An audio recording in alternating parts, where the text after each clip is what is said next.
This podcast is protected under the laws of the United States and other countries. Unauthorized duplication, distribution, or exhibition may result in civil liability, criminal prosecution, and the wrath of the tall man. Boy!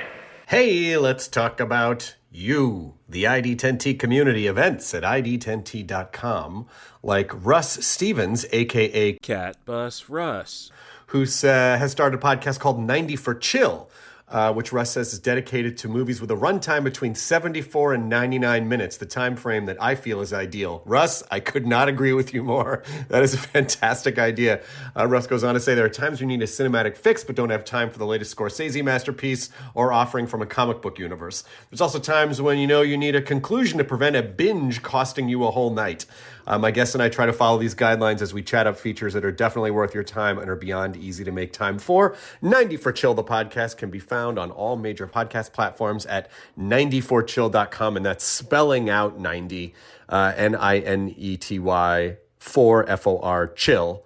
So there you go. Thank you so much for sharing, Russ. Really great idea for a podcast. Events at ID10T.com for everyone else. Hello there. Hey, Cat Bus Russ here. Thanks for checking out this bonus episode of 90 for Chill, the podcast. And this episode is to further get you in the holiday mood. It's a conversation with the poetic critic about some Christmas movies in a time where we are just peeved that Ernest Saves Christmas was not yet on Disney+. I'll have to check that out to see if it's got its justified place. And I also talk about the Zombie Diaries to close out that year's Ali's Accessory Shop on Etsy's Trash Feature Review. And the next year, my older sister, showed me the latest Muppets Christmas special, or at least the last one they showed on NBC. So that also then inspired me. I don't know. I'm not one to get into a festive mood, but I then watched Sailor Moon S, the movie, which is a Christmas movie about a cat wanting to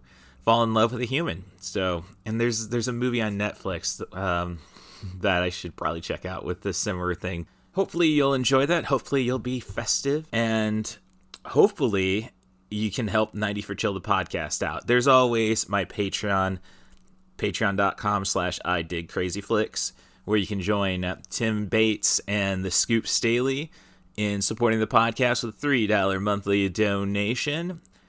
Get me an energy drink or get the kitty 3 tins of cat food. Greatly appreciated either way. I'm going to be doing a live podcast at Fan Expo Chic, New Orleans on January 9th, and I'm still looking for guests. So if you're in the Gulf region and can make it to New Orleans, I'd love to hear from you. You can send an email to russthebus07@gmail.com. That's RUSSTHEBUS07@gmail.com. Or contact me on my socials. That's at CatBusRuss on Blue Sky, Instagram, and Threads. And let's fry up some podcast gold. I'm taking the train down from Champaign, so if you're on that path, Chicago, I believe it's going to go through Western Kentucky. I'll be happy to accompany you. I have a room with 2 beds, so all prepared for that.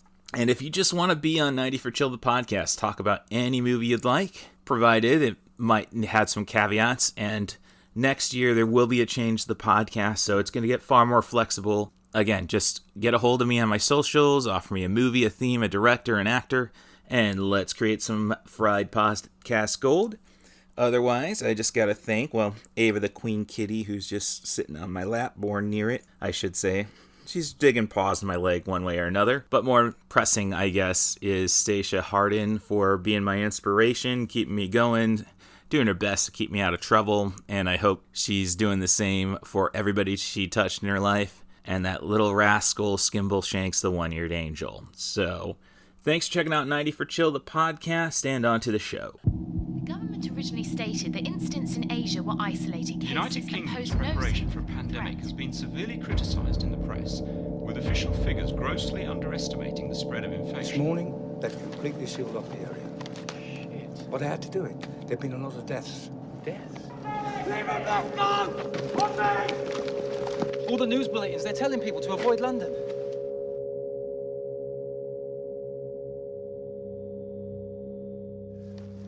Should I ask what you people are doing out here with that thing?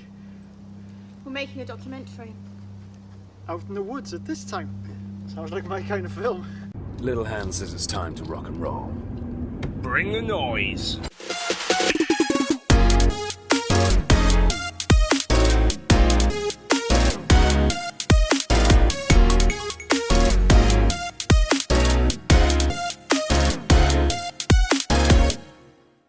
So I've just concluded watching the Zombie Diaries, 2006 British found footage zombie flick, obviously. When you think of other zombie films of the found footage type, you probably immediately go to Diary of the Dead, Get Out of the Shot Skim. These are really kind of two different movies, in my opinion. This really does kind of just feel like raw footage. I kind of wish there was a little more of a narrative to it, which kind of is hinted at in the end. And I know that they do a sequel, and 5 years later, 2006, The Zombie Diary, with awful cover art. Misleading, I should say. Like, nope, they don't go in the city at all. It keeps your attention. You really do want to it's like very voyeuristic, I should say. Well, Diary of the Dead, which there's a review on 90forchill.com, is about the satire, of course. It's a Romero film, so they want to tell a story. This isn't what I'd say your documentarians want. They just want the experience. The gore effects there's some great ones, honestly, in it. So any zombie movie, The Gutbuster, has taken its time. It really is just watching what the chaos would be. It's like very much turns out to be what The Walking Dead would be, except there's no context, really. Again, narrative is pretty much non-existent. That kind of even makes it more uncomfortable. So definitely worth a watch for any kind of zombie fan. And I'm curious about the sequel, but not in a rush. Superman! What's your name? Buddy? Your costume is pretty. Oh, it's not a costume. I'm an elf. Well, technically I'm a human, but I was raised by elves. On November 7th, the world's largest elf is coming home for the holidays. We elves try to stick to the 4 main food groups: candy, candy canes, candy corns, and syrup. Will Ferrell. Okay, people, Santa's coming to town. I know him. Elf. What do you want for Christmas? A sissy talks a lot. I'll put in a good word with the big man. Rated PG. Starts Friday, November 7th. All right, and welcome back to 90 for Chill, the podcast. This is your host, Cool Movies Darth, and coming in a pinch, you can always count on your big sis. So this week I have the Poetic Critic on, and, really, I think this could be more about shooting the breeze, because I didn't get a chance to cram in 8-Bit Christmas. You can do it later if you want. Oh, no worries. I mean, it's your night off. Let's not go and burden you too much. I mean, realistically, okay. Well, no, that's why I mean you don't have to watch it right now. It's not okay. Bad to pretend. All right. But you do recommend that one, don't you? Yeah, I do. Mm-hmm. So, I mean, is it solely Nintendo? There weren't people like me who was trying their best to get the Sega Master System to break through. Yeah, it is only Nintendo that's covered. It's set in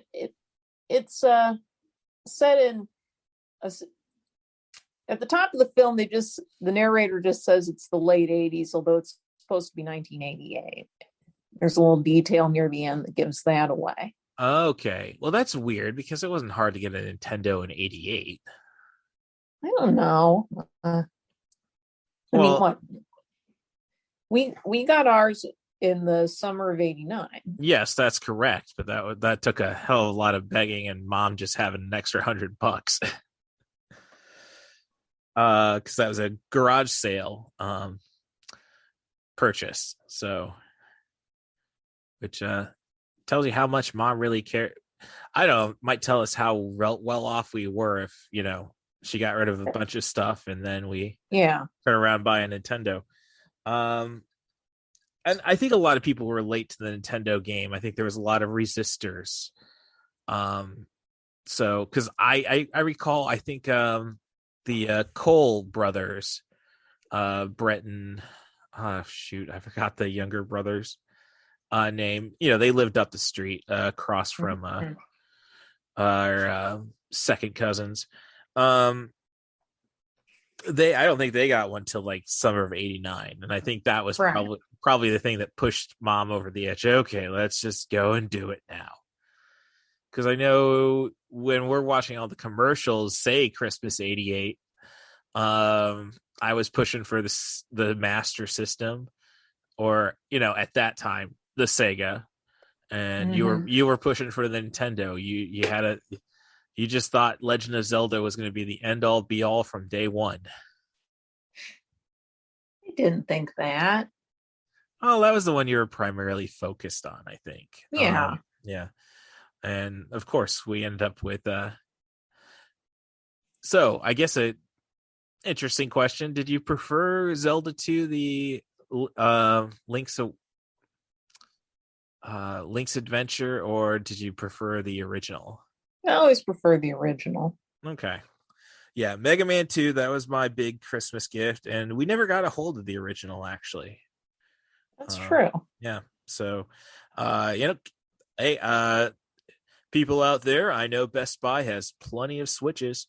And come on, in the age of online gaming, you're going to have to subscribe to the online service. It's only $20 a year, and you get to play Zelda. So, that's just what's going on, I guess, in general. We did come back from C2E2 a week ago. I know I was all over the panel scene. Did you really find it worthwhile, though, just being a girl on the floor? Granted, you get to see your boyfriend, but... I don't understand what you mean by being a girl on the floor. Well, you primarily were just... on the... just looking around the floor, looking at all the stuff the merchants had. What you're saying is that, yeah, there weren't as many panels we were interested in this year. But, no, I enjoyed just looking around the floor. Any items there you wish you would have grabbed? I'm kind of kicking myself for not buying the $40. I mean, it was at least $40. Wooden bottle opener. With basically Spaceballs, the bottle opener. There were some hard decisions, but the closest thing I had to a regret was getting maybe one of the Funko Pops for Beauty and the Beast. But that would have been $60. And I don't think I've ever paid more than $40 for a Funko Pop. And it might have only been $30 at most. So... All right. So, well, the most I've spent on a Funko Pop, and I haven't done it at a convention. Right. I know at Wizard World, I did buy the Moff Gideon, the Giancarlo Esposito character from The Mandalorian. I think for $45. I know that's what I paid for my yet to soon to have been autographed Michael Yondu from the original Guardians. Most I've ever paid, though, I've paid $80 before. And usually it's on Game of Thrones ones, and it's interesting that they're recycling that line. So it'll be interesting once we get to the new series, I suppose. Right. So, yeah, I mean, it was I don't know, a lot of good panels, I think. Or at least I thought seeing the Mortal Kombat 2 cast, Mortal Kombat 1 and 2 cast reunion was interesting. And, of course, Giancarlo Esposito, AEW had a lot of fun. And Twisted Tunes, that was the first time I ever watched them do their thing. So, hearing Winnie the Pooh as the lawyer exploiting Steve Martin for cab fare. Very interesting. And I think it was John C. Reilly who was doing Steve Martin at that time. So the movie they did was Trains, Planes, and Automobiles. And yeah, I don't think it's I don't think that John Hughes, I just don't think is everything that we thought he was, or we nostalgically look back upon. I don't really think about that much. Well, I mean, Uncle Buck, Home Alone, and even Home Alone, it's like, I mean, last night I was watching finally opened up my steelbook of Spiral from the Book of Saw, and it's like, yeah, no, that's and even that film even plays out like, what if Kevin McAllister became a DIY homicidal maniac? It's no spoilers there. I'm just saying that it's kind of how it ends up. So right now on my screen, the podcast was originally to be recorded tonight, and we're still working on getting scheduling down on that. Was for Ready or Not, the 2019 Let's Go and Kill a Bride movie. So I'm waiting on. I really want to get this done because I really think I need my guest, who is going to be Michael DeBrois, to really sell me on it being a 4-star movie. It's good, but after watching Your Next for Allie's Accessory Shop on Etsy's Trash Feature Review last week, it's like, I think they may have done it better already. So, and I also love the fact that I was able to it's promotional material. Lionsgate paid for that license. I don't have to worry about copyright hits. So I get to open a podcast with Perfect Day by Lou Reed. Yeah. So, but doing a little bit of letterbox stalking of you, of course, in this last minute situation. I saw that you finally got around to Elf, or did you rewatch it? No, I finally got around to it. And it was nice that it exceeded the hype that's come up around it over the years. Oh, yeah. No, the moment I'm driving through Danville trying to find the Vermilion Bobcats after party and seeing their local theater have Elf the musical, it's like, oh man. And then on top of that, we had to do, that was our bank photo Christmas card this year, was we tried to recreate Elf. Previous year, at least as long as I've been there, previous year was a Christmas Story, which makes sense. And before that, it was Harry Potter, which I don't think so. I mean, I know they celebrate Christmas in the wizardly world, but I don't know. Was Jesus Christ a wizard? That's what I'm getting to think out now. I don't think so. Well, if you watch the last Robot Chicken Christmas special, that's they pretty much tried doing Murder on the Orient Express, and at Christmas, somebody's killed Santa on the North Pole Express. It's not the Polar Express. And Jesus says, "Oh, I'm going to do this without my magic." Jesus, could you do it, dude? And the magic's gone. So yeah, I mean, I don't know. I guess even back in 2003, was it? Mm-hmm. I even knew this movie was going to blow up huge, which is weird because I think there's just a natural inclination to not let Will Ferrell blow up huge. I mean, I don't know. Comedy is such a subjective thing. Well, I say that with Anchorman, I think really making its money back on DVD. Yeah, I see what you're saying there. Now, it is interesting to think that at the time, it wasn't that Warner's wasn't interested in promoting Elf. I mean, they gave it a lot more support than they gave Looney Tunes Back in Action the same month. Yeah, which is one I still got to get around to. I'm sorry, I'll give Timothy Dalton a try with anything. So, which, yes, I guess we will have to do The Beautician and the Beast at some point. Well, it's interesting with Elf because the movie that was kind of expected to be the big family film, that particular Thanksgiving, I don't think the Haunted Mansion movie with Eddie Murphy was ever really a contender. No. But the other big release that month for the family market was the Mike Myers Cat in the Hat movie. Which there are, I don't know, man, millennials. What can I say? There are kids who look back on that one fondly. And like, why do you think that ended everything? No, the love guru finished everything for Michael Myers. Oh, yeah, you're absolutely right. No, that was absolutely unwatchable. On a side note, though, have you listened to the Razzie Best Picture winners screen drafts? I've listened to part of it. Okay. Yep. So Jack and Jill at number 6.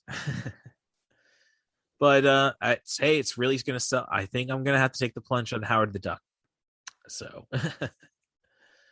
so that's just on the side note. So yeah, so obviously, Cat in the Hat critically panned. I think that was the beginning of the end of Mike Myers. Still, oh, it was. Well, obviously, if it wasn't the big Christmas movie, and it's as like Ricky Bobby says, if you ain't first, you're last. So,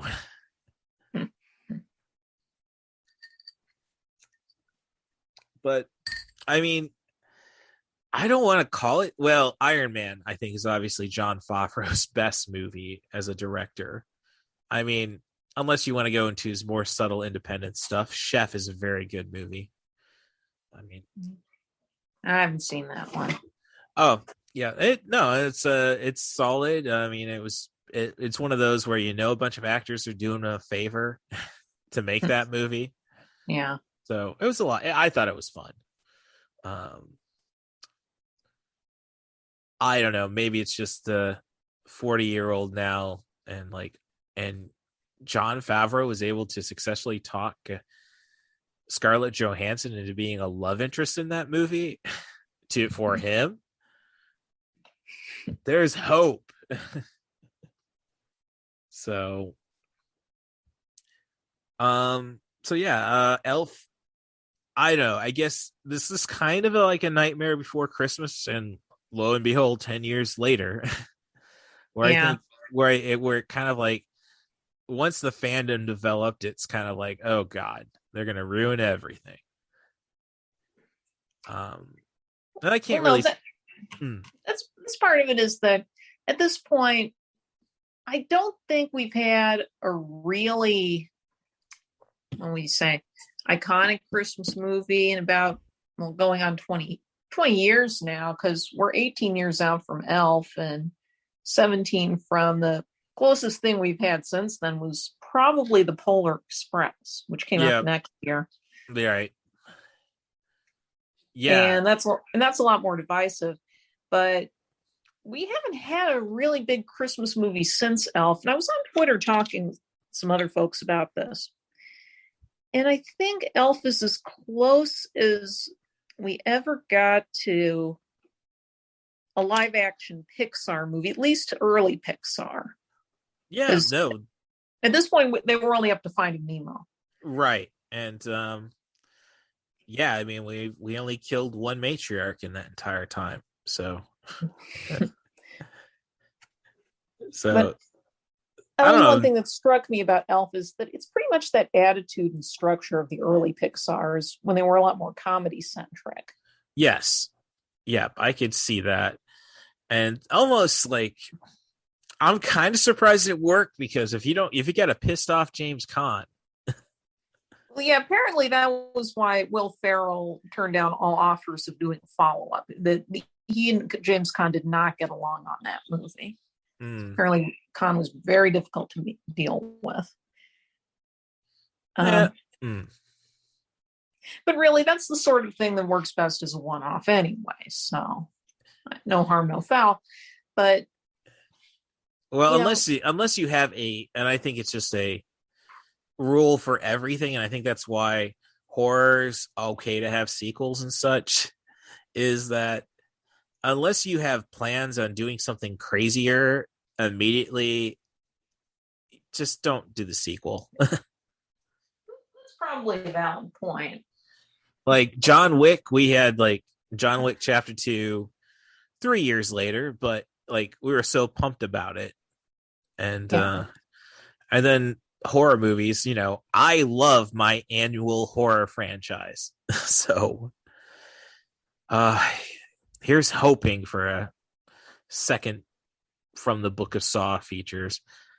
And actually watching that last night, and then I've got Ready or Not playing just on the screen, on the TV, muted, because I was planning to get my closest reaction I can to that.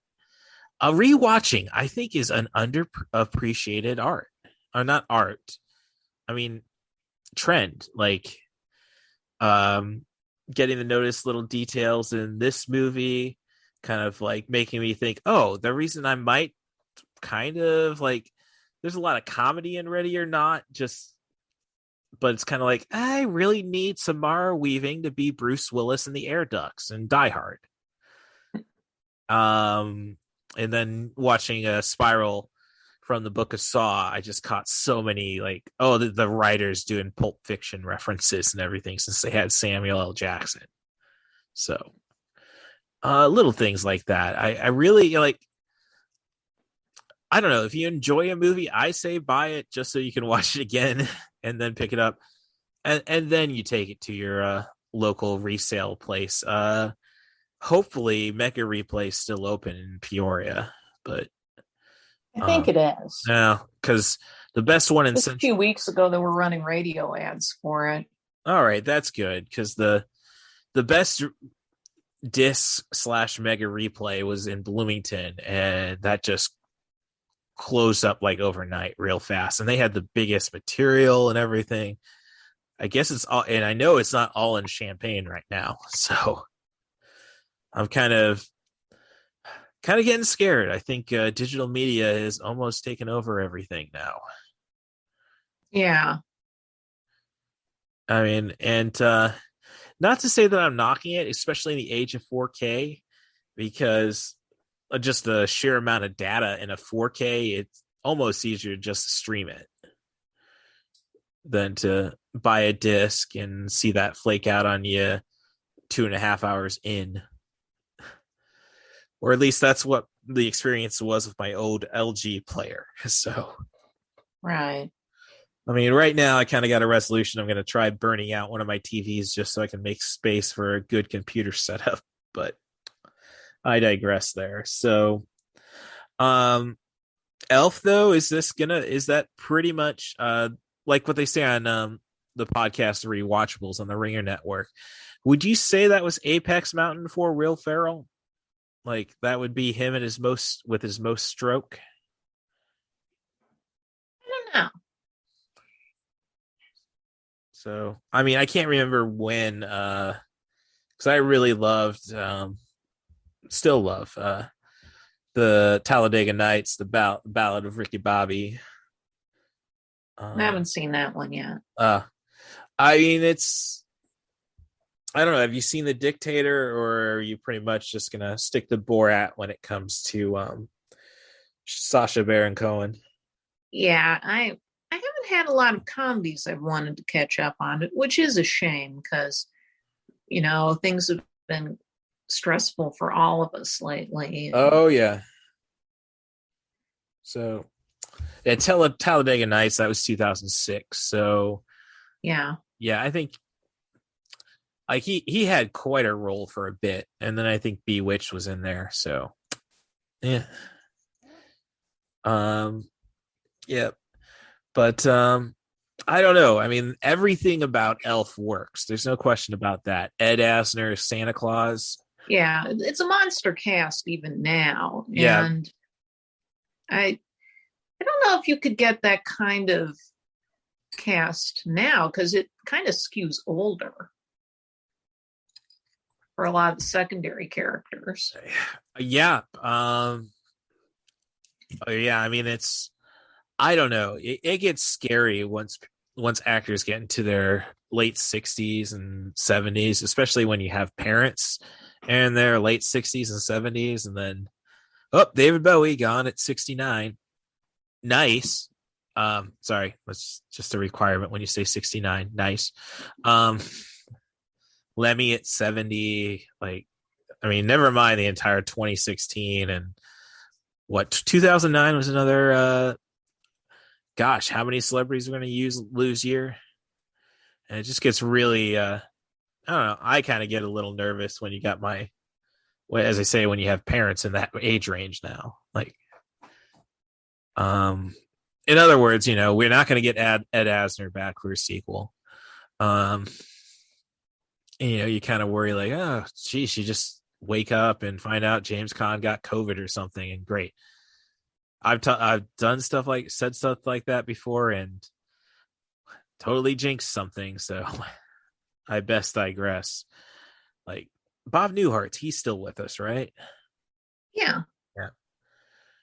So kind of miss Big Bang Theory solely for him having to put up with Sheldon every couple seasons. But and shoot, I think I know who played the stepmom in a sense in Elf.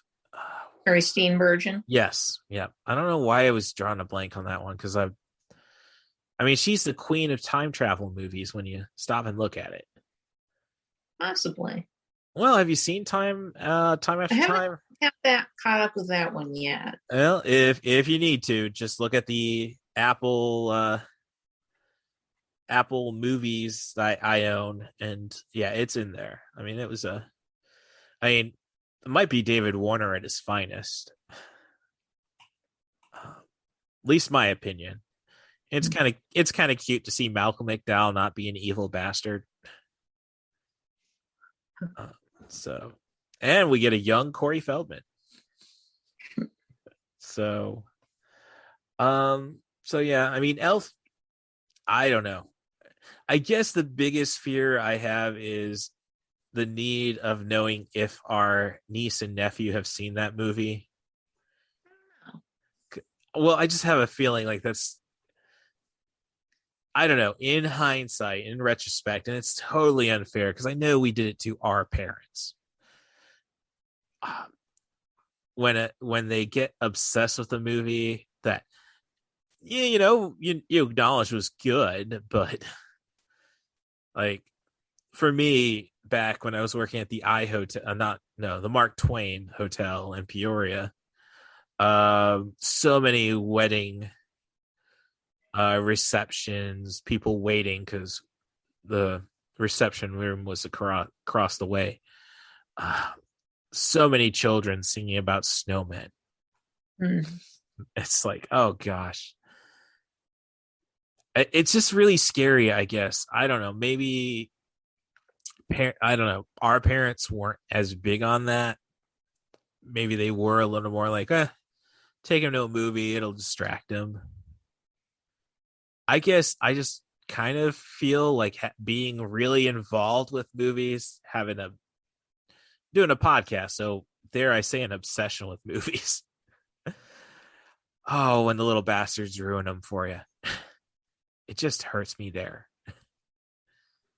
If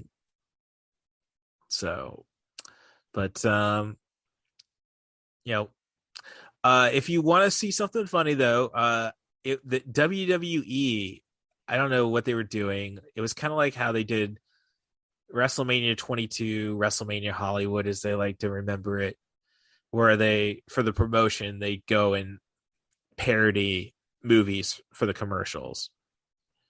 Like you had John Cena and JBL doing the Jack Nicholson, Tom Cruise courtroom scene. Or The Undertaker's Dirty Harry. And somewhere on the internet, and if you look it up, they did Elf.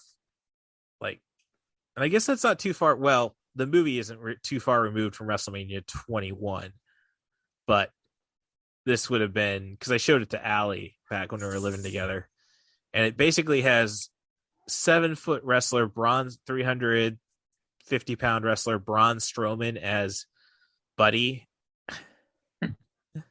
And yeah, he's doing his best to be awkward and everything, and then they don't really break that fourth wall until they pick on cruiserweight Drew Gulak, who was representing Peter Dinklage.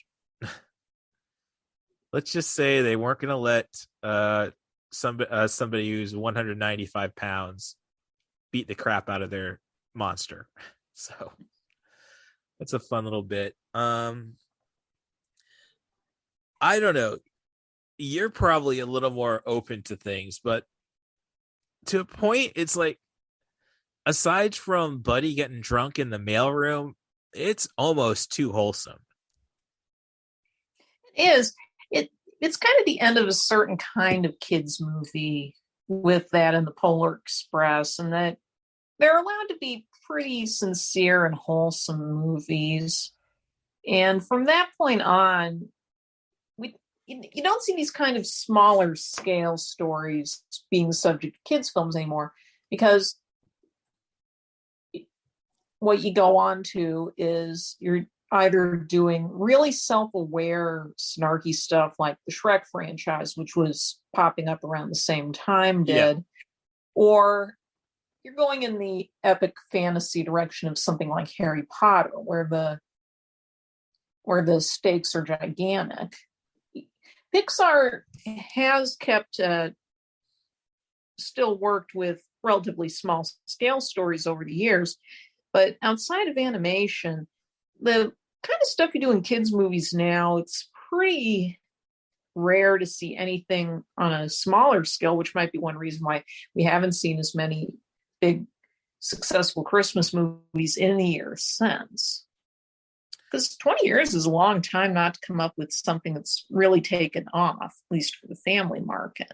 Oh no, you're right there. I mean, it was only 12 years. Well, no, and you had the Santa Claus, even between Home Alone and Elf. Yeah. Which I do stand for the Santa Claus. It's just, I mean, Judge Reinhold in Christmas, man. I think it works. Gremlins, Santa Claus. So, but yeah, no, it's, yeah, I mean, it's almost, do you think kids' attention spans are just, well, I don't know. Like, I'm kind of thrown off because I figure, oh, kids don't have the attention spans. So why are we doing epic fantasy for them now? Well, are we really just like, oh, the kids are going to take what they want, we better make sure the parents don't get angry at us? It could be. When I do notice pacing issues with the modern tentpole movie, that the pacing of something like Jurassic Park is a lot different than the pacing of something like I haven't seen a lot of Marvel movies lately. I suppose they're trying for a faster pace with more incident, as you might say, or something like the first Fantastic Beasts movie, which I rented from the library some time ago. Yeah, I thought that movie was fun. Maybe I'm just anti-kids. Like, Harry Potter. No, I don't need kids doing my Star Wars. Eddie Redmayne doing my Star Wars. Okay. Overweight guy trying to score. Yeah, I'm obviously there. A little more relatable for me. So, but I'm gonna say it and curse the backlash. I'm Team Amber. So, well, never mind. Mads Mikkelsen. You know he's gonna do more than Johnny Depp, but that's a totally different conversation. Yeah, it's a very different one. I'm not in the mood for. No, we really shouldn't be in the mood for, because there shouldn't be teams in that situation. Yeah. So, but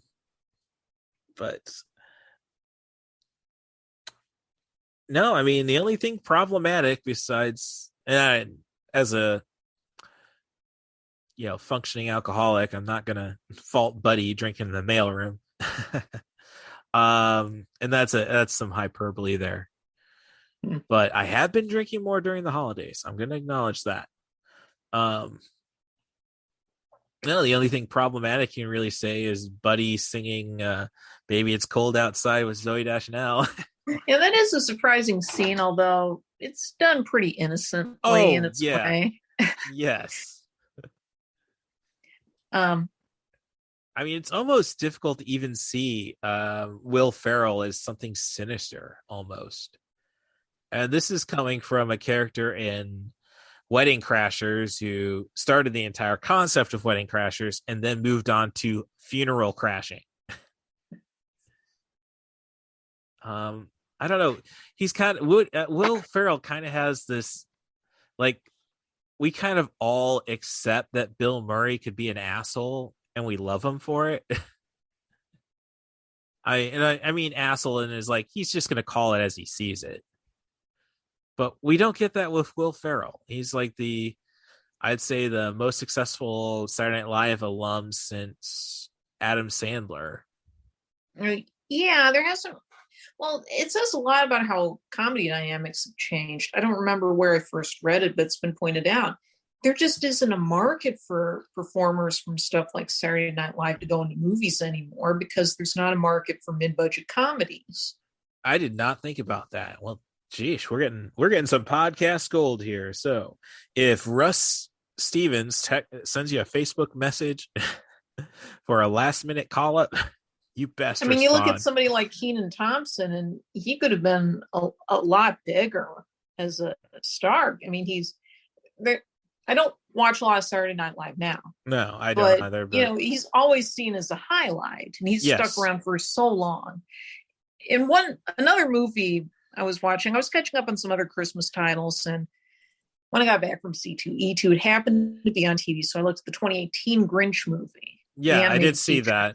You gave it about a 2, and I got to watch it just because of my Viewist universe, but with Scott Mosier being a co-director. Oh, I see. Yeah. Well, Kenan Thompson voices one of the secondary characters. He does a great job at it. This is really he's one of the Who's. He's this really friendly, amiable one, and it's just a delight every time that character pops up. But the movie itself is kind of weird because, I mean, it's very handsomely mounted as far as the animation goes. It's very pretty design, and especially if you found the live action version from 2000 a bit of an eyesore that way. It hasn't aged well visually. No, I haven't watched that film in a long time. On the other hand, I can see where a lot of people some people actually prefer the 2000 version to this because it does flow together better as a script. Right. There's a lot of doodling in the margins in the animated version and I know you're struggling to get this up to feature length, but it kind of seems to lose track of itself at times. There's also the fact that there are a ton of it's an Illumination production, and they've kind of become famous for their needle drops, right? As kids like to put it. And there are some pretty funny ones in that movie. It's kind of weird that they're working with a lot of the more familiar Christmas pop songs, and between that and the whole feel of the film coming off as a bit rote, it's almost like a 24/7 Christmas music station suddenly come to life and been visualized. Oh gosh, shoot it in the head to sever it from the spine. Sorry, just I don't know.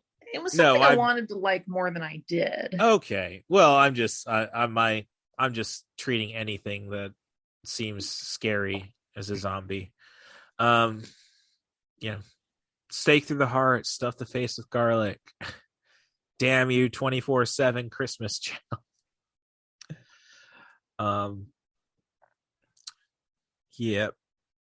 So, but I don't know. I mean, it's almost like, are we ever gonna return? I mean, I don't know. It's almost like if streaming takes over, I guess we might see a return to the mid-budget movie, because obviously you can't keep throwing Dwayne Johnson money at movies that are only going to be online. Right. So, I mean, 8-Bit Christmas, I guess, is where I'm coming from there. Like, yeah, because I get the sense that was intended for a theatrical release at some point. I don't remember hearing about any delays, but they shot it in scope.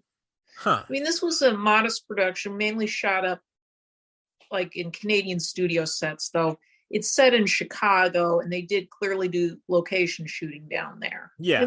It comes together convincingly. But it was shot in scope. So I'm assuming they would have tried to push it in theaters if they could have. And I don't know how well it would have done, because it's, a throwback to those more modestly scaled kids movies we used to get. Right. But it's just very weird to think that it's kids and family movies that we're not going to see mid-scale for. Well, I mean, you look at Disney Plus, they've tried a few films like that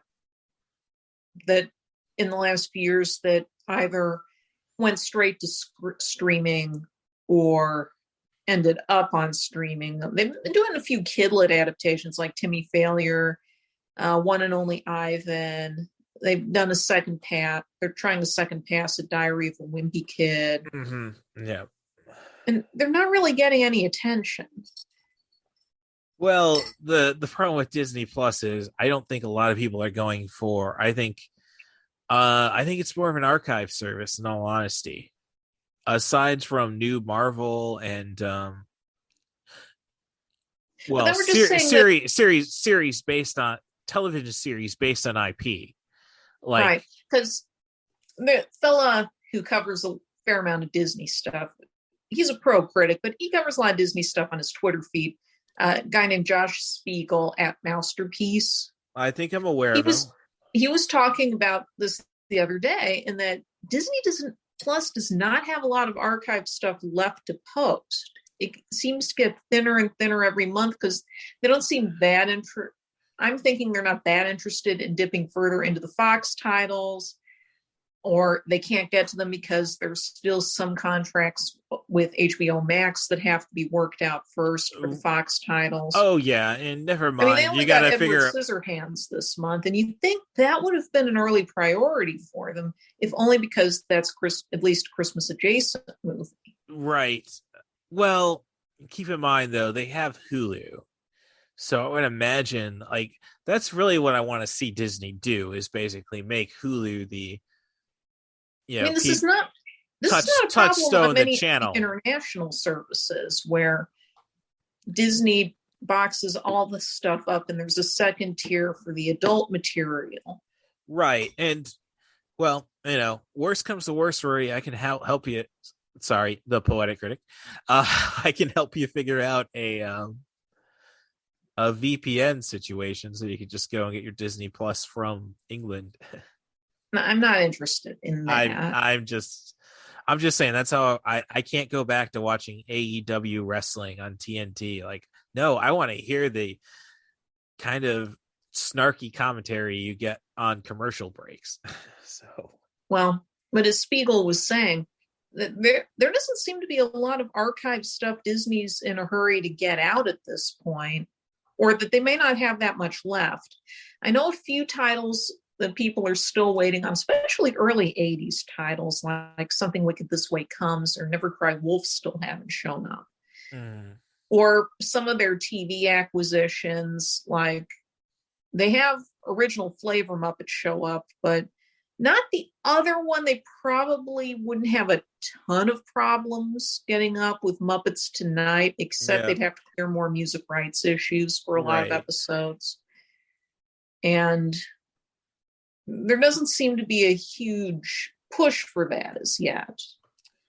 I'm not sure what would do to encourage that anyway. And that's mainly going to leave Disney only with whatever they're producing from this point forward. Well, we shouldn't have problems getting up Tonight up. I mean, Prince didn't have any heirs. No, there were some great episodes of Muppets Tonight. I love the Garth Brooks. I love the Prince episode. I mean, yeah, it's. I realize that Disney just cannot get a handle on selling the Muppets to younger generations. But they could at least keep trying with the archive material. Yeah, and it's really weird because you say younger generation, and it's like Muppets Christmas Carol is the millennial Christmas Carol. Yeah, it's kind of like that. That's the cutoff point, though. Yeah, but I'm just saying we're only one generation removed. I don't know what's after Gen Z, but yeah, just very. I mean, you go to Disney World, the one thing you have to do at Hollywood Studios, besides going through Star Tours at least 5 times. I think you informed me that I'm going to have to do it probably 7 or 8 times now in the 6 years since trips, is to watch Muppet Vision 3D.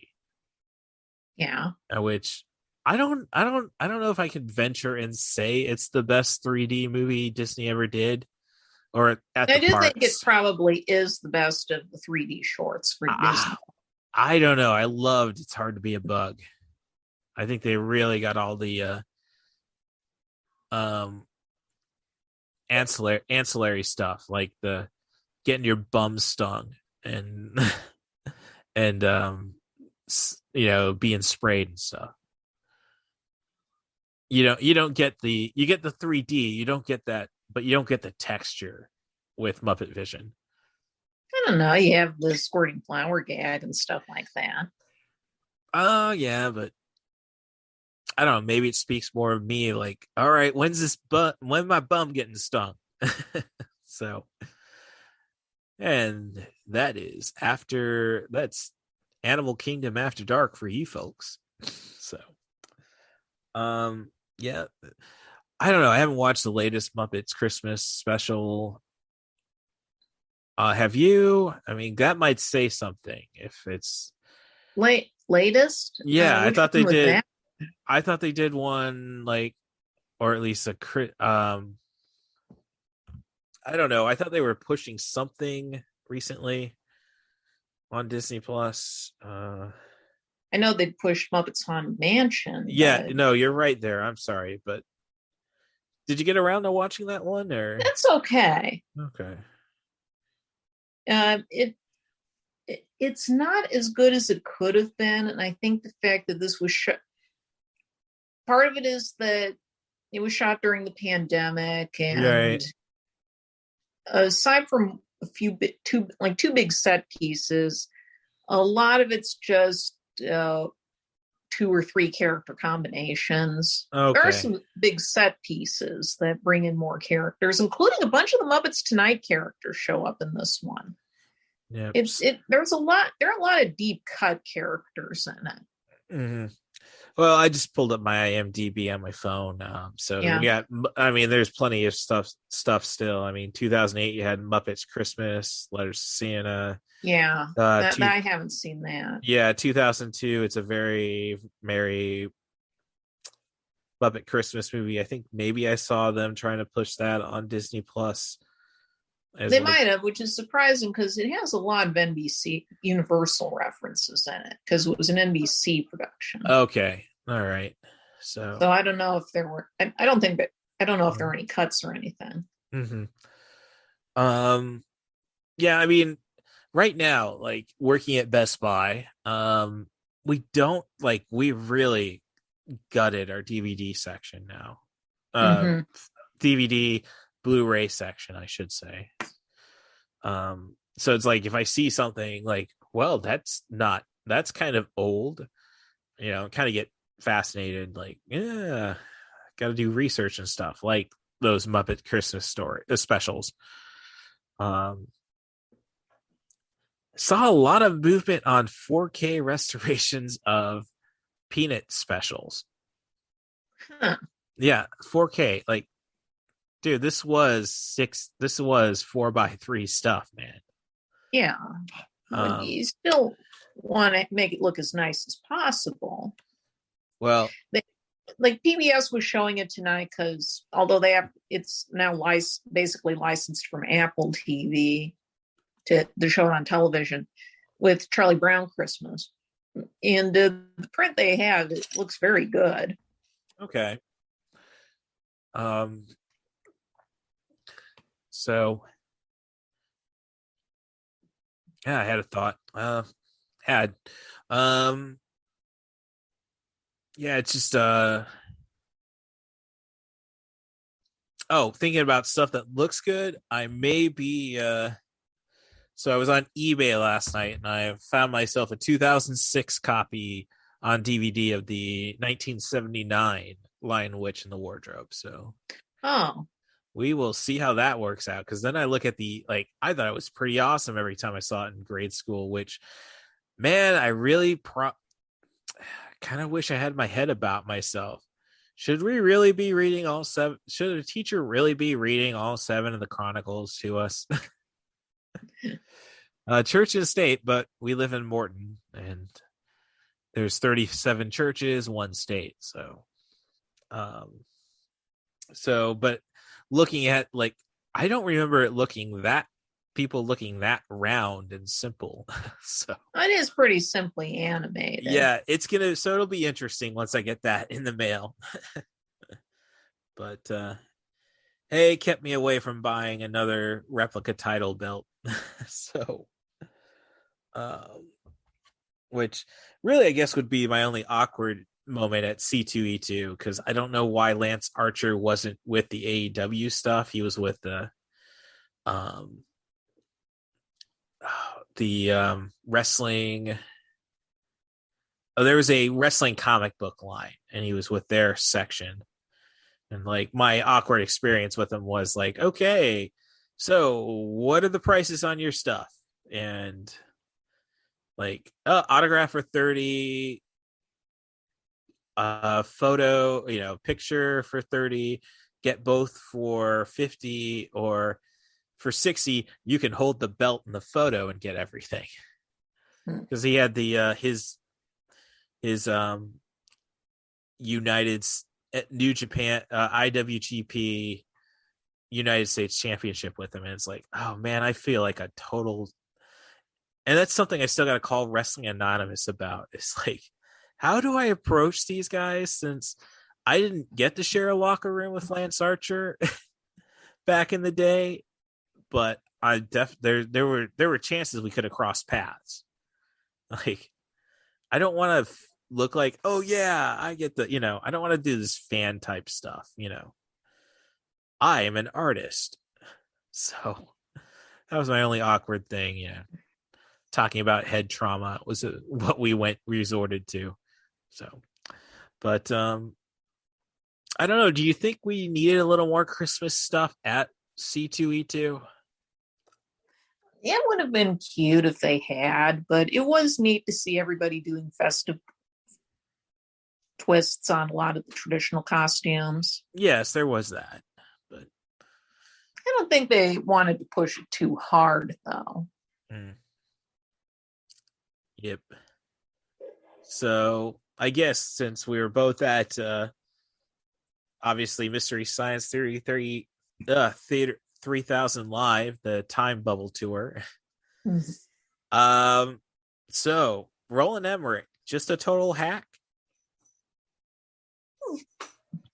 I'm not going to say that he's brilliant, but a guy is that shamelessly derivative. Well, I think the important part is the shamelessness. Yes. Yeah. I thought that the film they did, Making Contact, was a good choice for a riffing, because it wasn't like a Manos level of terrible. No, but it was goofy. It was just goofy enough to be watchable. That's what I thought. I know you don't think the same way. Yeah, I would say, and I think I said it on Twitter at CatBusRuss. Somebody asked me after I sent a tweet from the event. So, was it better than No Surrender, No Retreat? And I would say that No Surrender, No Retreat is the far more fun bad movie. I could see that. No Retreat, No Surrender. Yeah. But I think that I'm just saying that as in Making Contact was just bad, and I think it really made our riffers step up their game. So I thought the overall experience, I think, was better. Yeah, I see what you're saying, because the movie did give them a lot. The movie had plenty to chew on, while at the same time, New World edited it from the original West German cut by about 20 minutes. New World Pictures used known pickups to cut stuff down. So that's how they got away with all the copyright infringement. I don't know. Actually, that's where I get back to the Shameless thing. Yeah. Compared to a lot of the other Spielberg ripoffs of this period. I'm bringing up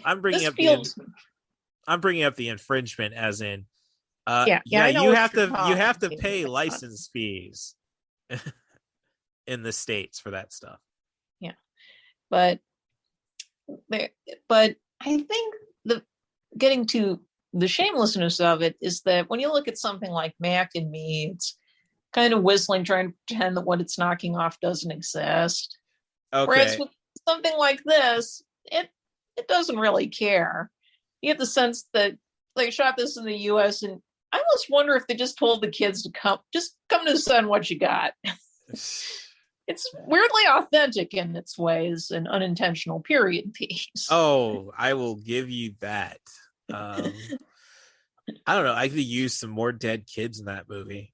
Like the bullies, like, okay, I think you're 20 years ahead of the game in terms of your bullying and it almost does have the sense that if you gave a bunch of 80s kids some money to make a movie, they'd probably come up with something like this because they just want to do whatever they thought was cool. Yeah, and that's what Roland Emmerich's subsequent career has mainly been about. Yes, definitely. Like, I still gotta watch that riff for like that is the biggest problem with the riff tracks. All the non-essential movies I've bought just because I want to hear the riff. Yeah, like I watched it's a free. I think it's still a free riff. New Moon.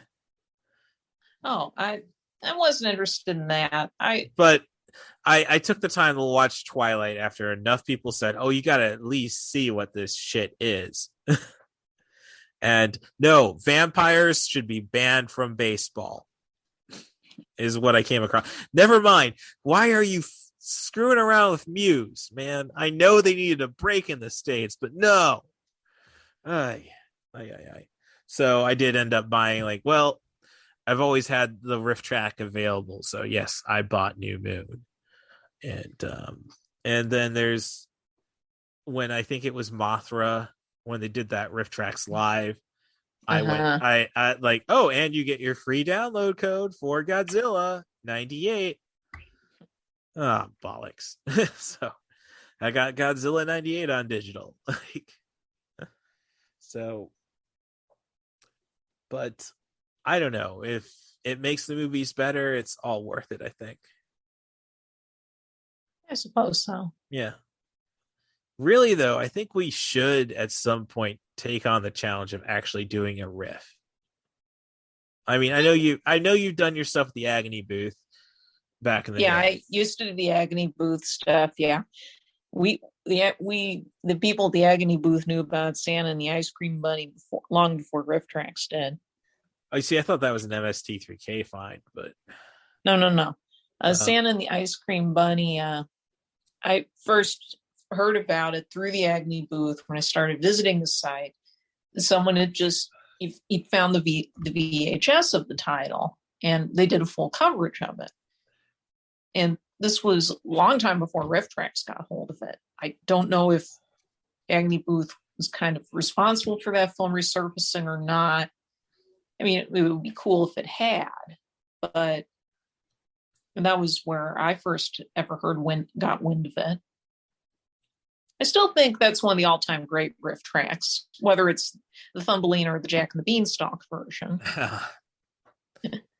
Yeah, I mean, It's interesting. I just, when you say that, it's kind of like, oh, the Thumbelina or the Jack and the Beanstalk. And it's like, I was listening to Marty and Sarah Love Wrestling today, and this episode was the Buddy Bowl 2021, where Marty and Sarah, both comics, went and did all their impersonations and kind of like let them run the show, like Uncle Ric Flair and Finn Balor's mom, Mrs. B, and very interesting conversation between Hannibal, a wrestler who recently is very persona non grata after going in business for himself and stabbing a guy to the point that he in the head that he cut an artery.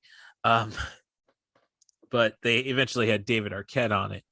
I guess the biggest draw, and something they should have led with, is the David Arquette is on your podcast.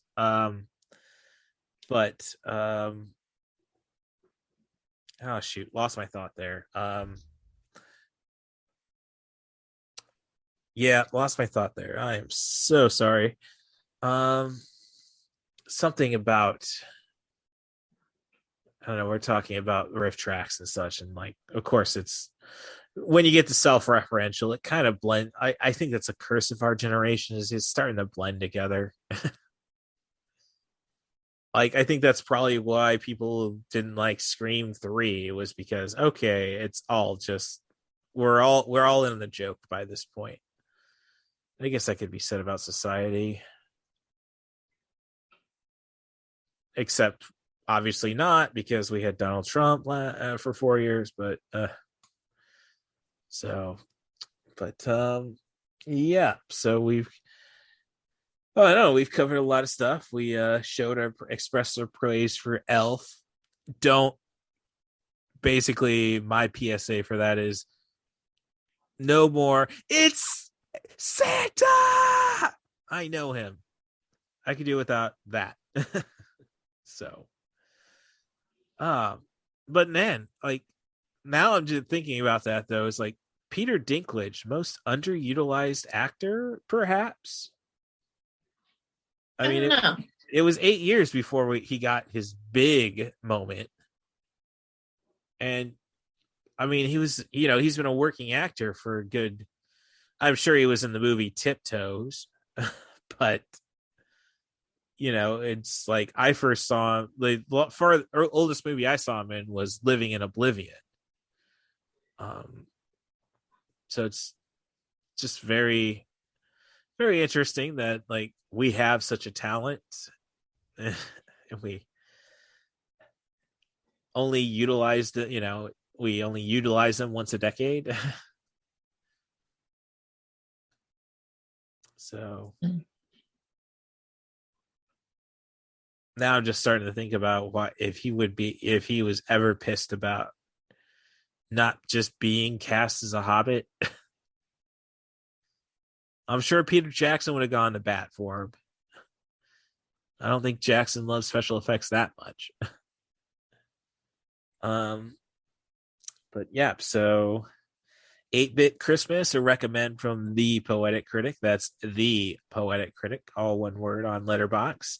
And there's just no, like, I can be as cynical as I'd like to be, but there's no denying the power of Buddy the Elf.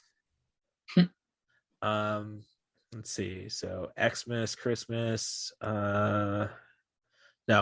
Christmas, 8-Bit Christmas. Got some Grinch coverage in there. So yeah, I mean, we only have really a week left. It's 2 weeks, I suppose, but in the new year, you and I are going to be in Disney World. Oh, God willing. So much is going on lately. Oh, well, if anything, logical precautions until we start having a major body count again. Sadly, I think we should be in the clear. Which I'm not saying is right. Like, I know it's a big deal in California where they're just going to say, yeah, we're going to have to treat everybody the same. With that said, get your vaccinations, people. I mean, we're almost my day job. We've almost got the sway now to get everybody there. All it takes is knowing that you have somebody who nearly died from it. That usually makes you make the right decision. So, which tells you how large our country is with 800,000 deaths, and there's still people saying no. And it's kind of crazy because I have a coworker whose parents both tested positive recently. And they immediately went and got the ivermectin from the pet store. So it's a crazy world. So I don't know. I think we're going to be all right. I mean, we'll be able to get there. We're all boosted. I just got my flu shot today. And I don't know. You don't really get out too much. I mean, because you don't drive. So it's basically if mom and dad I just want to be careful. Oh, please no. be careful. Oh, most definitely. No, I got my flu shot today. Mm-hmm. I was just trying to make light of everything. Like, well, since I got out of the house, and okay, so I'm out of the house. I got my flu shot. And then it's kind of like, once you're out of the house, like, man, I had so many bloody Pokemon I wanted to catch today in Brilliant Diamond. But lo and behold, you start thinking about stuff you can do once you're out of the house. So people, get yourself a Switch, those are available. I mean, it's cold outside. Just enjoy what you have. And you know what? It's winter. We're all supposed to be hiding from the cold anyhow. So if there's a time to think about being safe, it's now. I think that's a pretty fair statement. And well, we'll see. Yeah, but that is one regret, though, I think I did have from Wizard World, besides the Spaceballs, the bottle opener. I did not buy. Somebody always does 3D printing Buddhas of characters, and like I used to drink a lot, and it's like I think I need that dude Buddha, and then I didn't see him for a couple of years. I saw him. I didn't buy him this year, but I did not go and buy an Ultra Saber, so I am.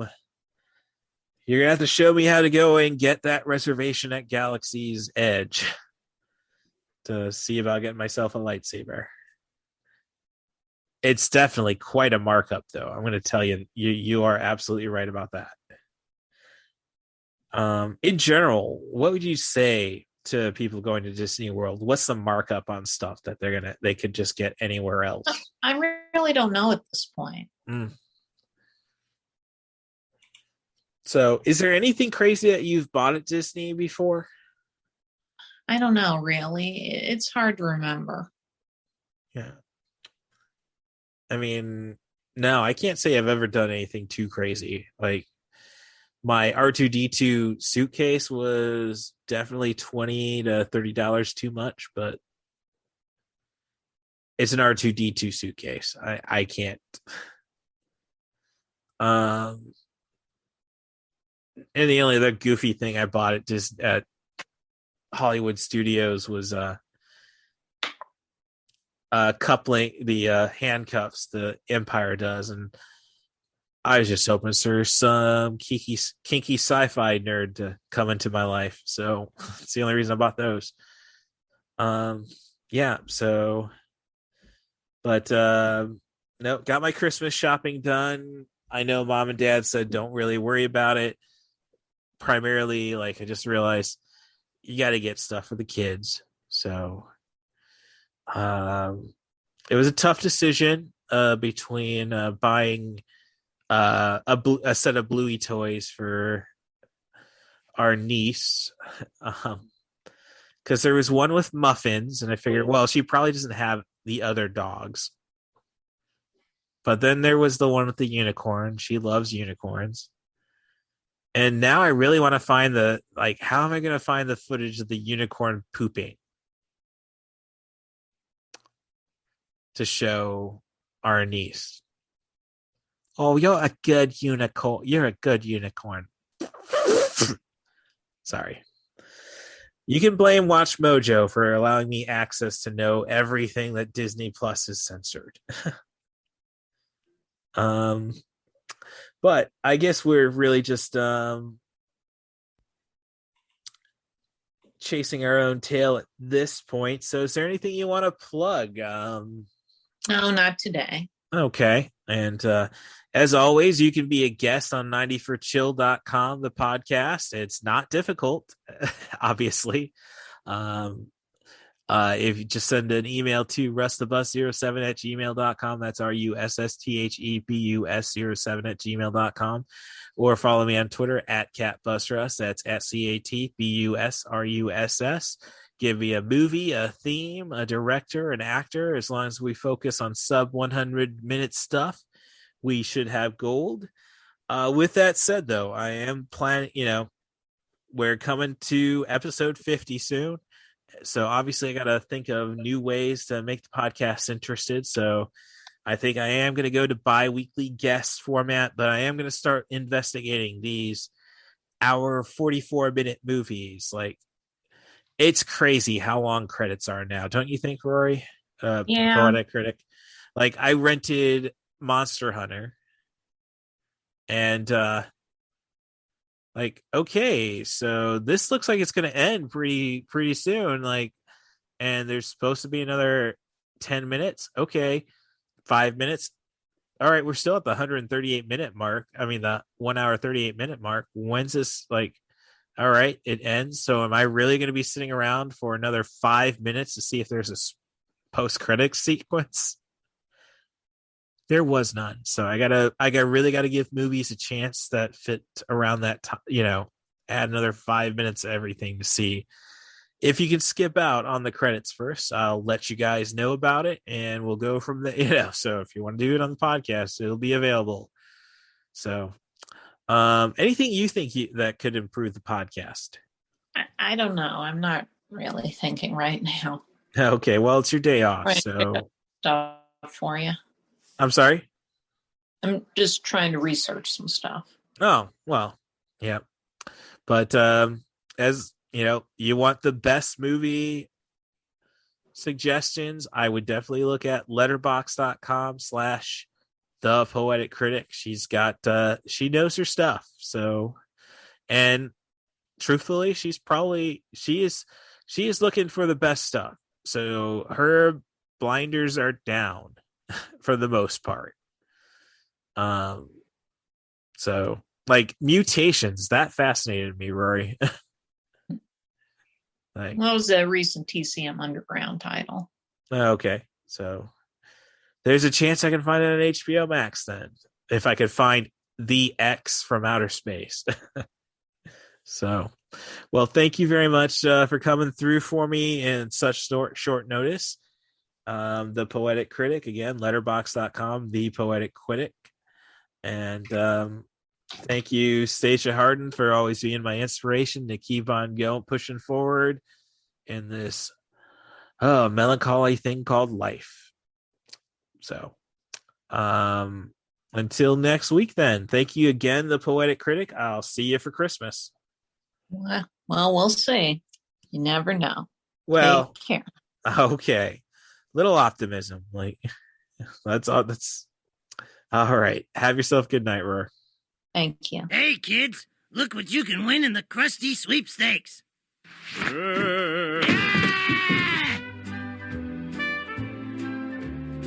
To enter, send me your parents' brains. All right, parents' brains on a 3x5 card and send it to... How long have you been feeling like this? I guess since the other night.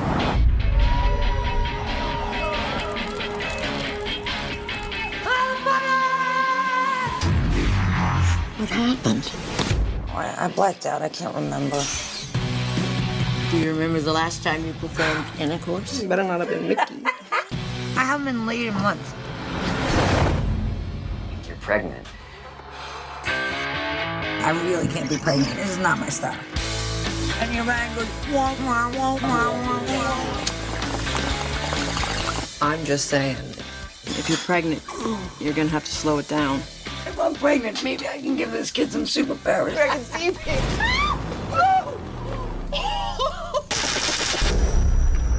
I can barely take care of myself, let alone some weird immaculate conception.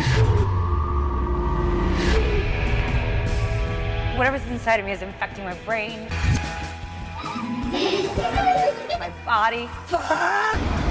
Are you having difficulty remembering things? You feel like somebody switched the channel.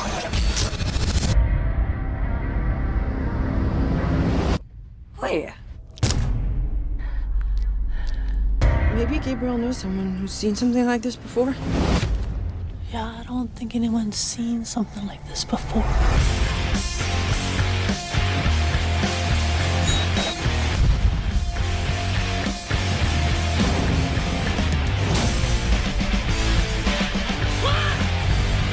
It's time. You should be proud, Lou. Guess I've just always been a real overachiever.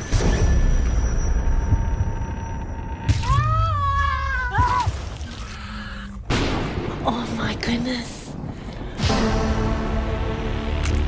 So I had just completed watching Antibirth, which I thought was going to be at least how the cover, not necessarily the cover art, I guess the back would kind of indicate that it's just another stoner horror comedy.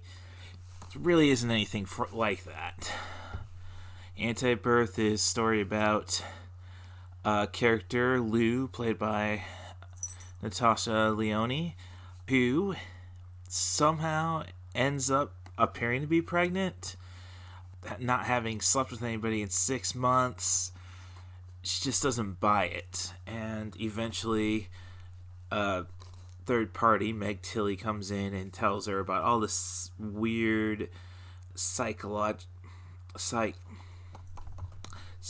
phenomenon that surround her military experience, and that she may have been infected with a drug that is supposed to trigger the same thing.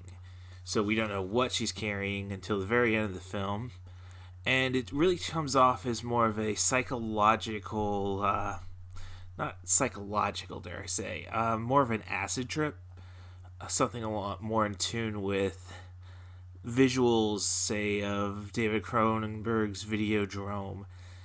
Probably a lot of influence when you think about the birth concept and take that back to The Brood. But it's definitely not what I expected. Really a humorous film, which I don't know. After Blade Trinity, I really prefer my Natasha Lyonne with some humor. Its stories just goes all over the place because of this acid trip type feel. So the narrative just intrigues you enough, but it doesn't really provide you the genuine horror that you would want in an indie film like this. So it kind of misses the mark on everything that it's advertised to be. IFC Midnight films are usually pretty solid from my gathering. This is how I got interested in the Soska twins from Canada.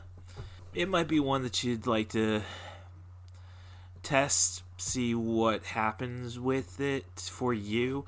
But otherwise, I think it's just more of a tribute to a lot of things and not really its own vehicle. So that's my opinion of Antibirth, and not having much luck with the A's when it comes to 90forchill.com, the podcast.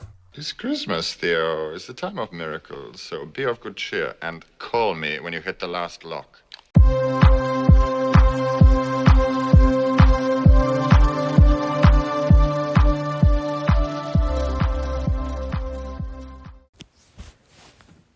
Thanks for checking out this bonus episode of 90 for Chill, the podcast. I'm your host, Cool Movies Darth. You can follow what I'm watching on Letterboxd. The username is CMDarth. And if you want to bug me on Twitter, the username is @CatBusRuss. And you can always ask your Amazon Echo or Google Nest device to play Podcast by Russ Stevens if you need to fill your home this holiday season with my dulcet tones. So really, this bonus episode's just me kind of being anal retentive. Like, all right, I have to make sure I officially release my episodes on Monday to be a weekly podcast. I could go into I don't know, I'm a little on the side, like, this is what I do right now. So I know a lot of people like will do podcasts off and on, and it's like, I just kind of need this routine. And, I've had a couple edibles, so I could say that, it's, or I could blame them for, just saying like, when I not quit wrestling, but when I said I had to take a break, and it just felt like I knew it wasn't going to be the thing it once was, and I can't really do that with this podcast, but I digress with that. So what did I just do, I guess? I watched a Muppets Christmas, Letters to Santa, with my big sister, the Poetic Critic. I'm actually visiting my dad right now, and my mom's in England, so it's kind of like, make sure he's doing fine. And it was a lot of fun, a lot of great cameos, the very NBC vibe, but some brilliant work, I'd say, from Nathan Lane and Uma Thurman in that. The important thing is that it doesn't really focus on kids. Like, okay, the Muppets have to get this letters to Santa at the North Pole somehow. And when United Pigeons services, I think just, carrier pigeons can't convince them to send the letters up to the North Pole. They decide to Kermit, Fozzie, Gonzo, Rizzo, and Pepe the Prawn decide to take matters in their own hand. And as I say, with the help of Uma Thurman, Nathan Lane, Whoopi Goldberg, they're going to get that done. So it's cute, it's fun, but the important thing is like, okay, impress the kids, satisfy the kids. Cool. Satisfy, she's the goal to impress. But, otherwise it's just the Muppets being the Muppets. Nothing really overly kid-friendly. This is what, I grew up as a Gen Xer watching the Muppet Show and the original three Muppet movies. And I had a conversation with the big sister, and maybe I can get her on to talk about it a little more. But about the history of the Muppets and how it's like, when did it really become a kid's thing? So, again, good source. I'll figure something out with that. And, otherwise to kind of make it to 90 minutes and maybe push it a few minutes over, I just rewatched Sailor Moon S, the movie. I've seen the subtitle version. I have it on VHS still somewhere. This is an interesting one where it's Christmas themed, Christmas adjacent, probably a cameo from Santa, and a character. So new characters introduced. It starts with a comet flying by the moon and a crystal landing on Earth, and I believe the character's name is Kagaru, is obsessed with the myths of the moon, and he's thinking this is going to bring the snow goddess Kaguya to make things better, maybe improve his health, and possibly protect his true love, who's an astronaut, who just doesn't buy into the mythical bullshit. So, in the meantime, though, Luna is, catches a cold, and Luna is the cat of Usagi, Sailor Moon. And, as she pridefully tries to take care of herself and get home, she's nearly hit by a Lamborghini, but the Kakaru character goes and pulls her out of the road and nurses her back from a cold, and suddenly Luna's in love. And in the meantime, you have an enemy who wants to freeze the earth, making a nice little snow globe for her collection. So 9 of the 10 Sailor Scouts are ready to do battle, but it all depends upon the solar crystal power that Sailor Moon possesses, which could kill her if she uses, but perhaps friendship and love can overcome that. And in the meantime, Luna is concerned about saving the life of Kakaru, who she's determined if she could somehow be human for just one night to portray the Snow Princess Kaguya. Sorry. Again, edibles and Japanese. That she could go and make everything right. So it's kind of like, as a cat owner, I really feel for this, and I just hope my little furball Ava, who's probably going to get cone of shame when I get back to Urbana for her own good, kind of had, just kind of wish that, oh man, we could have that kind of vibe. And it's got a weird sense, though, about, betas trying to find their right place. Luna being the beta to this human. Artemis accepting friend zone with Luna. It works out for him, but, that's seasons away. So, but, it's interesting for a kid's show to be doing that. Because, let's just face it, when you have a character like Usagi just pretty much always screwing up and giving you those fun still frames or overly cartoonish animation, you can't take it too seriously. The only thing you can really say is creepy about Sailor Moon is not the transformations of the primary scouts. I'd say it'd be Chibiusa. Yeah.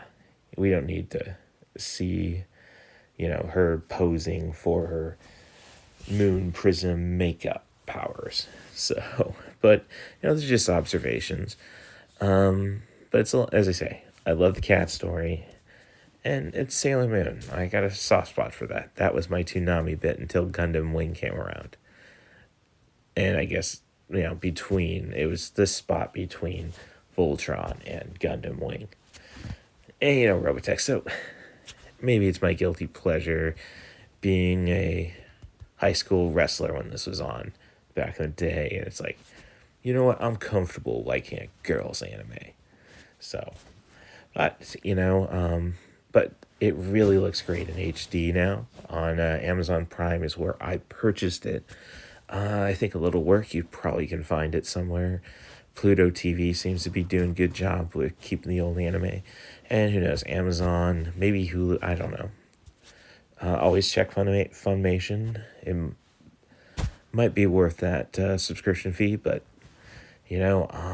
those are things to think about after Wrestle Kingdom 17, I suppose. So that's going to be about it for the night.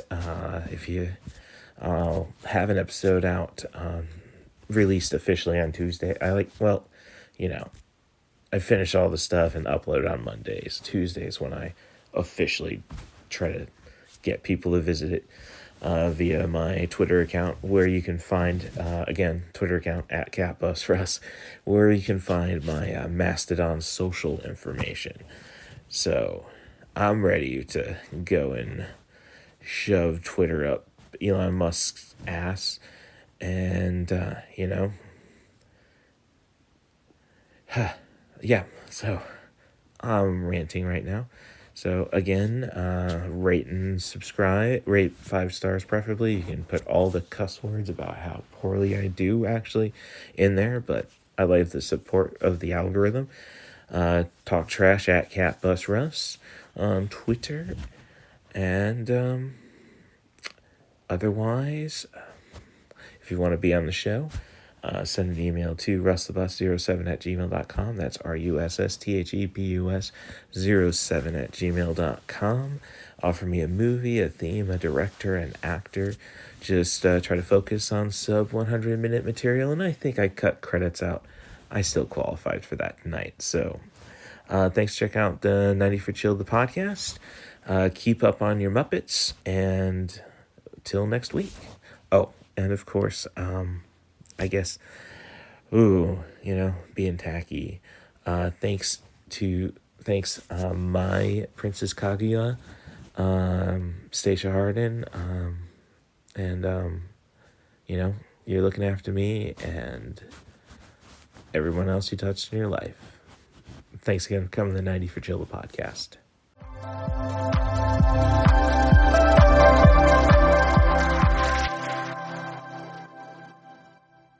Can I hear a wahoo?